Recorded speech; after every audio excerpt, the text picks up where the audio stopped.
Hi, this is Zach Meir with a look at some bulletin board heroes on Wednesday, the 6th of December. Starting off with Blue Star Capital, where there was solid volume going to the stock late last week. That's manifested itself this week as a decent rise for the shares through 0.5 pence.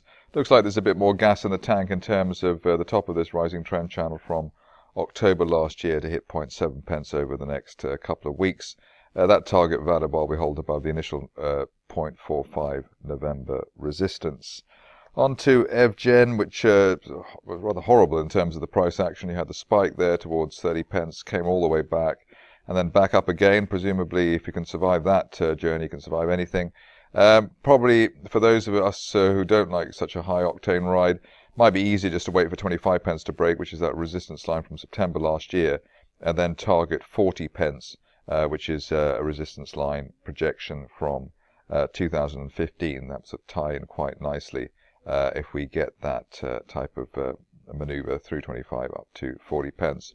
Stop loss, if there could be one on this, maybe back below the 50-day moving average at 17 pence, but obviously you can see this is a bit of a bucking bronco in terms of the price action.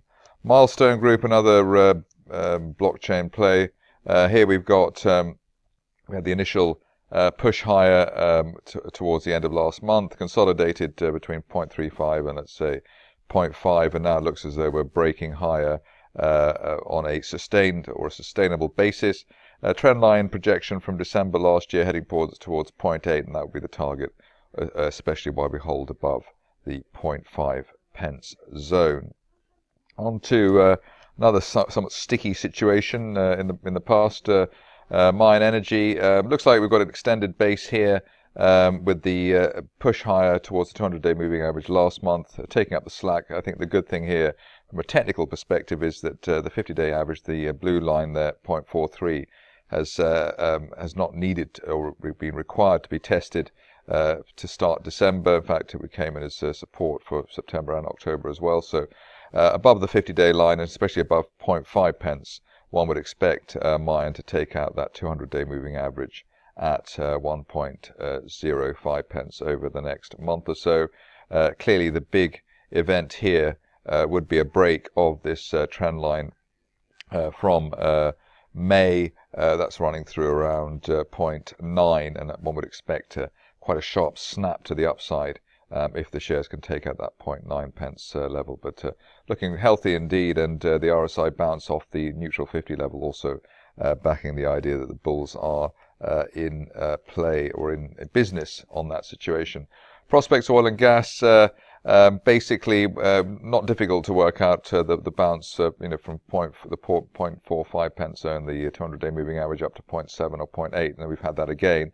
Disappointing that we keep seeing the selling above 0.8.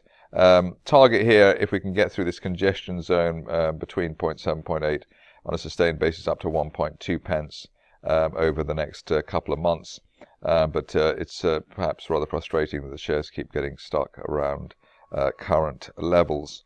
Finishing off with a relatively new name, United Oil and Gas. Here we had a brief flurry higher this morning when the shares were up 20%. They're up a little bit now still. Looks like former resistance between 5 and 6 pence, or at least 5 to 5.5 pence is becoming new support. And the target here, at least over the next month or so, especially where we're above 5 pence, would be up to 7.5 pence, the top of that late 2015 price channel.